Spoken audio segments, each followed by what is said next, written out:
Thank you very much, Congressman Knott, and she will not be forgotten. I want to thank Congressman Knott, Congressman Crank, Congressman Downing, Congressman Onder, Fedorchak, and also Congressman Moore for their comments today about the broken Obamacare system.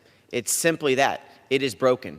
It is the reason why they've been subsidizing a broken system for a long time at the expense of so many Americans and so many potential innovations as well. And as this issue's been talked very well today, I want to just remind people of where we were versus where we are.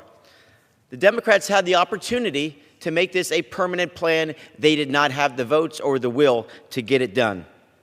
They had the opportunity also to reduce taxes on tips. They had the opportunity to reduce the taxes on overtime, and they had the opportunity to reduce taxes on Social Security, all of which are earned. Those are not welfare programs. Those are programs that are earned, and when they had the power, they chose to do nothing. This year, when we were passing the big bill back in July, we had the opportunity again to reduce costs for this broken system. The Republicans put forth in this body a CSR. And what happened here? They used the Byrd rule in the United States Senate to fight what would have reduced rates by 11%. So let's break away from this discussion about affordability.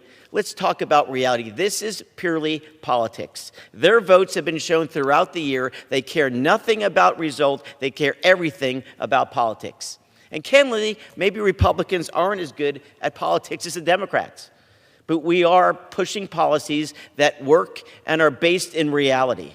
And that's what this push has been about today.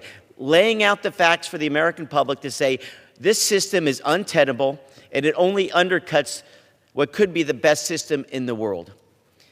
And there's been so much discussion about the 22 to 24 million people on Obamacare, which we all found out today, half of which might be phantom enrollees.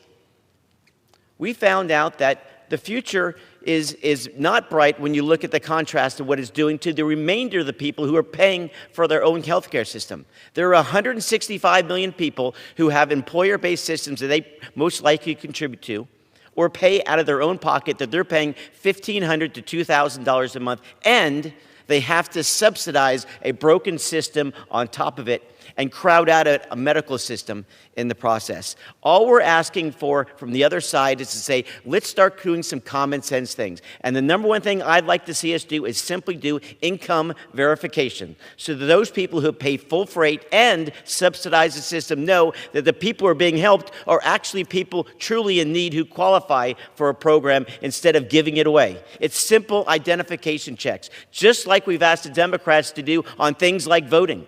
Just like we've asked the Democrats to do on simple ideas to make things work again. And when you pay your taxes, which are quite exorbitant, in my opinion, that people know they're actually going to help people. So with that, Mr. Speaker, I appreciate your indulgence this afternoon as we get ready to celebrate the holiday season. And with that, I yield back.